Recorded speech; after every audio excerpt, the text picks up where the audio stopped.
Hi Danny, Grace and Jude. This is how to manage mixed exercise. Usually they're team sports. Hopefully you're going to be playing quite a few of these. I'm a keen cricketer. Danny, you're a keen netballer. So I'm hoping that Grace and Jude are going to follow in our footsteps. Again, the first thing, just to recap on this, is now you're talking about activities that have got elements of short, sharp sprinting, which is going to be pushing glucose out of the liver, followed by aerobic, where there's more extended periods where the glucose is being pulled out of the blood. So often the glucose level can actually stay very steady. Might be a slight increase if it's a very intense game of football, for example, or if it's a more relaxed game of cricket, you generally might tend to go lower. And that can also in cricket be the difference between fielding, where you're generally tending to jogging round, it's very aerobic, you generally tend to drop. Whereas when you're batting and you're sprinting between the wickets, in the second half of the game, you might actually go high. So again, understanding why these things happen allows you to think about what's the best strategy for during the activity. Just as a reminder, aerobic activity, the side door to the cell opens, glucose moves in. That's why you drop low in the aerobic part of it, such as when I'm fielding at cricket. Then when there's the very intense things like sprinting between the wickets at cricket, you've got the stress hormones pushing extra glucose out of the liver. So you've got a push and pull happening. Just as within aerobic, if you're going to be doing these activities within 90 minutes of the within eating, you're going to need to reduce the insulin dose beforehand. Otherwise, you're going to end up going low or needing lots of glucose to manage it. If possible, observe the 3-hour rule. I know myself for cricket, we start cricket at 12 o'clock. I have my breakfast at 9 to make sure, absolutely.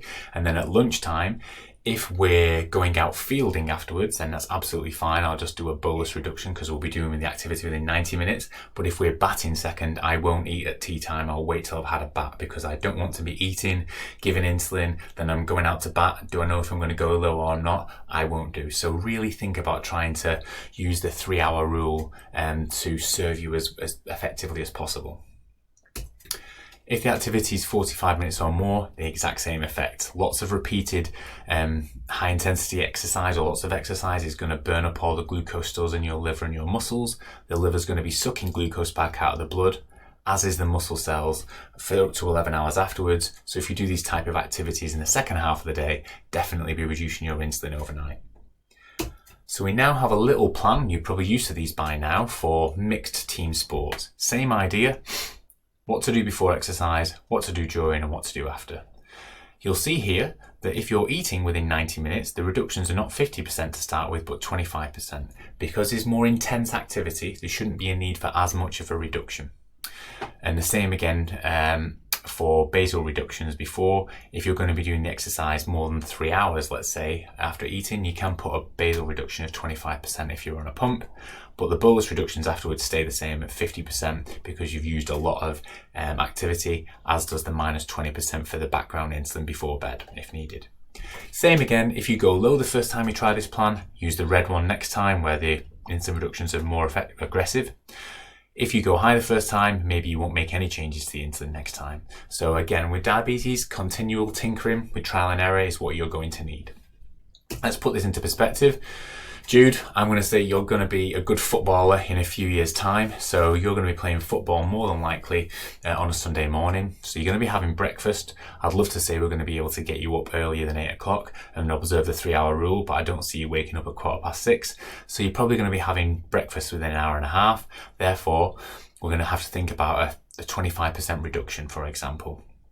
And then you're going to be doing the football. We're going to look every 20 minutes and give you a top up of carbs as needed. And then have your big carb meal afterwards to replenish all those stores. We're going to have to think about reducing the bolus. So the plan would be take 25% of the insulin off at breakfast. So the 4 units becomes 3. Check every 20 minutes and we'll have a look at the guide in a second of how much to top up with. And then afterwards, reduce the bolus by 50%. So the 4 units becomes 2 and probably wouldn't need a basal reduction, but you could do a basal reduction for up to 6 hours afterwards if we're worried about lows. But if we've done this 50% reduction here, that should, in theory, be enough to cover that, but time would tell. Obviously there's the calculators, but there's here, if you were milligrams per deciliter at 40 kg, Jude, you would have a look and let's say you were 100 milligrams per deciliter and it was an hour across, that would only be 10 grams of carbs, 3 dextrose to manage 20 minutes. We'd then check in 20 minutes time and repeat depending on what's happened with the glucose level. So these charts just give you a good place to start. So in summary, mixed exercise may drop, it may increase the glucose level. It just depends on the intensity of the activity that you're doing. And it can change from within the same day of the same activity. As I explained with cricket, for me, when I'm fielding, I drop because it's a lot more endurance based. When I bat and I sprint, it generally tends to go high. So I need to think differently for those two ones. If possible, observe the 3-hour rule to make sure there's not too much bolus insulin clouding the picture. Obviously, delayed hypos are going to be the same risk, so we need to reduce the insulin dose afterwards. And then knowing how much carbs you need every 20 minutes is the best way to approach managing the inactivity glucose levels. So that's the how to make plans for aerobic, anaerobic and mixed. We're now going to talk about the carb calculators. How do the carb calculators work? How have I put them together, and will they be useful for you?